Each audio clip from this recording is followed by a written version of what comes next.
Monsieur Emmanuel Ilunga, que privilégier? La justice, le dialogue ou la cohésion nationale devant cette situation? La situation, elle est très complexe.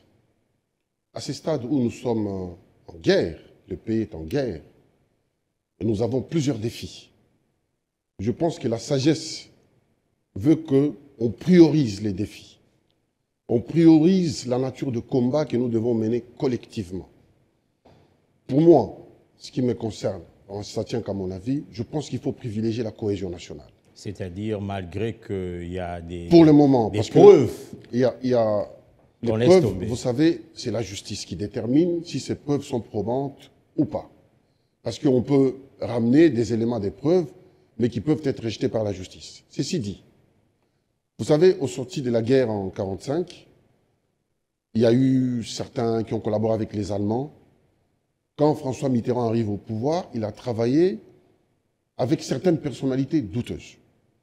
Parce qu'il avait besoin de stabilité, il avait besoin de la cohésion nationale et laisser l'histoire faire le reste. C'est comme ça qu'il y a eu les Maurice Papon qui ont été condamnés quelques temps plus tard, parce qu'ils détenaient beaucoup d'informations. Ils ont privilégié d'abord la cohésion nationale et les priorités de l'État, c'était de rétablir l'autorité de l'État sur l'ensemble du territoire et le reste, l'histoire va faire. On ne peut pas tout faire en même temps. Je pense qu'à ce jour, la cohésion nationale est plus que jamais importante et que la démarche politique des autorités qui gouvernent le pays aujourd'hui doit privilégier la cohésion. Le pays est complètement fracturé. Une bonne partie du pays est entre les mains de nos ennemis. À l'intérieur du pays, tout le monde n'est pas d'accord avec la manière dont le pays est dirigé. Donc les fractures sont nombreuses. Il faut privilégier d'abord la cohésion. Que nous nous mettions ensemble. Il y a des questions, je ne veux pas dire mineures, mais c'est des questions auxquelles nous pouvons aborder demain ou après-demain. Ce n'est pas la priorité. Et la cohésion nationale n'aimait pas d'un côté la justice. Est-ce qu'on ne doit pas favoriser l'impunité pour avoir la cohésion nationale? Certainement. Mais la justice, justement, elle peut différer certains dossiers à plus tard. Ça ne veut pas dire que la justice ne se fera pas. Non, non. La justice se fera, mais elle peut différer certains dossiers à plus tard. Nous avons dans notre pays des dossiers de détournement des fonds. Des fonds colossaux qui sont détournés. Tous les jours, les médias, vous les journalistes, vous en parlez. Mais les détourneurs des fonds, ils sont toujours en liberté. Les difficultés des Congolais vont toujours là, vous voulez évoquer ce que l'ancien ministre des Finances, Nicolas Kazadi, avait évoqué dernièrement. Mais il a tout dit, il a résumé. Et nous les voyons, parce qu'il faut dire les choses telles qu'elles sont. Ce n'est pas une critique, c'est une observation. Le pays est en train d'écouler. On n'avance pas, on ne monte pas, on descend. On n'a pas des routes, l'électricité, l'eau potable, il n'y a rien. Vous ne pouvez pas avoir 2 rendez-vous en une journée. Vous n'avez qu'un seul rendez-vous. Si vous voulez avoir 2 rendez-vous, alors là, il faut différer, il faut aller jusqu'à 20h, 21h, 22h. Ça veut dire qu'il y a quelque chose qui n'est pas correct dans ce pays. Soit ceux qui dirigent le pays ne sont pas suffisamment informés, donc on met sur la place publique la qualité, les questions des compétences. Soit ils sont informés, ils font semblant.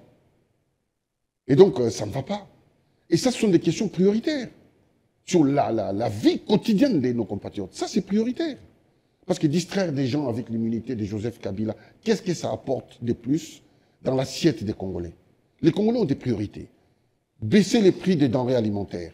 Baisser les coûts de la douane. Supposons que ces preuves étaient vraiment vraies, mais ce que vous dites là, ça dérange les proches des victimes de la guerre à l'Est, par exemple. Moi, nous sommes tous des victimes.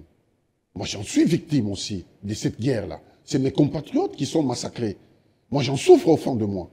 Mais simplement, la sagesse veut qu'à un moment donné de l'histoire, nous regardons nos forces que nous disposons. Nous ne pouvons pas utiliser plus de forces que nous n'en avons pas. Nous devons privilégier les pôles les plus importants qui vont faire de sorte que demain, on puisse faire une justice équitable.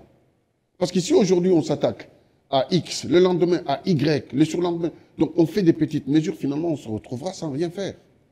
C'est-à-dire on sera en train de tourner en rond. Il y a des, moi je descends aujourd'hui. j'ai le temps de voir des commerçants qui sont pris en otage par des coûts de la douane. Ils sont pris en otage. N'importe qui vient à la douane, il augmente les prix comme ils veulent. C'est un désordre total. Un désordre total. Et les prix des denrées alimentaires vont augmentant. Pourquoi? Parce que ceux qui ramènent des produits, des denrées alimentaires, vous payez 100%. Vous achetez un article à 100 €, vous arrivez à la douane, vous allez payer 150 €. Comment vous allez pouvoir vendre ça? Donc ça, ce sont des priorités. Mais les autorités de ces pays n'en parlent pas. Les ministres de Finances, du Budget, et tous les ministres, la chef du gouvernement. Ça, ce sont des priorités. Mais ils n'en parlent pas. Donc, moi, je pense que ce n'est pas une diversion de parler de l'immunité des Kabila. On en prend ça à cœur vaillant. Mais dis donc, les gens doivent vivre au quotidien quand même. Des médicaments dans les hôpitaux, les embouteillages. Donc, il y a des priorités qui sont devant nous. Pourquoi sauter les priorités et aller chercher encore plus loin?